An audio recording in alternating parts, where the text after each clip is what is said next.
Каждую ночь в дверь моей квартиры раздается 3 громких удара.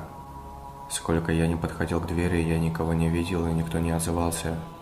Не выдержав этих шутников, я повесил камеру в подъезде и ждал утра, чтобы просмотреть запись.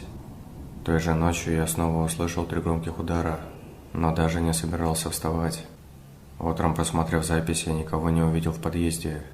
Я уже начал придумывать различные теории этому случаю, но подойдя к входной двери, я увидел вмятину на ней с внутренней стороны квартиры.